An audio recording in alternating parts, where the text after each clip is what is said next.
I finally got to see 8th Grade. I've been wanting to see this movie for a while, just the curiosity of it. This is a movie about an 8th grader in her last week of 8th grade, and she is a little bit shy and awkward and does these YouTube videos about how to be confident and things like that.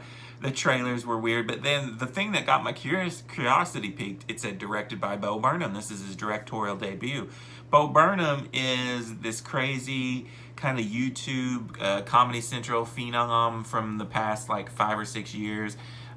He's a very crazy comedian. If you've seen some Bo Burnham stuff, you'll know what I'm talking about. I've always been a fan. I liked him. I thought he was hilarious. He had this stand-up on Netflix one time, and oh my God, I don't think I've ever laughed so hard in my life when I watched that. So I was looking forward to this. It's just such a weird pairing, him doing this movie. But I will say there were some things I liked about the movie. There were some things I didn't like about the movie. For the most part, I thought this movie could be like a masterpiece, and it wasn't really for me. I enjoyed it, but let's get into it. The positives, I will say this felt very realistic. It felt very much like probably what 8th graders are going through today, with social media and the YouTube and talking to, I mean, it just felt like a school right now. And her character, played by Elsie Fisher, I think her name is. Yes, Elsie Fisher.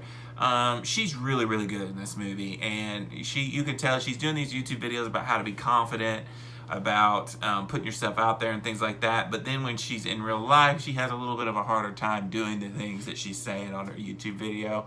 And it's just hard to socialize and get to know people, and she's really nervous about everything.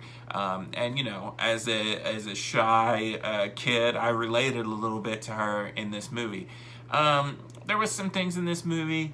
This movie's rated R. And I remember back this summer, there were some theaters that were letting 8th grade classes go and see this movie, even though it was rated R, and they wouldn't meet the 17 age requirement.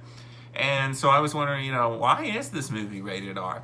And as I'm sitting here watching it more and more, at the beginning it wasn't too bad, but there is one scene in particular that's pretty dang intense, and I just don't know if my 8th grader is ready for what is presented on the screen here. It was just a very uncomfortable movie at times to watch. I know that's kind of the purpose of it, was to make you feel uncomfortable. I mean, and the way it was handled was all right. It's just, there was a lot of times in this movie where I just felt uncomfortable. And so maybe that's why everybody loved it. For me, I don't want to be, feeling that way when I'm watching a movie. I guess I want to be entertained more. There was parts I liked. Like I said, Elsie Fisher's great. For Bo Burnham's directorial debut, it was very interesting. It was very good take on it. I would say this film's more kind of almost in documentary style than a regular film. When it was over, I couldn't believe it was already over. When you watch the movie, you'll know the scene I'm talking about. I didn't like very much. But for the most part, I enjoyed it. I liked the dad character in this movie too. He was pretty good. It just reminds me of me. But I enjoyed it. I just don't think it was the masterpiece I thought it could be. I'll go ahead and I'll give 8th grade a 4 out of 5. Until next time, this is Rainy Cage. Peace out.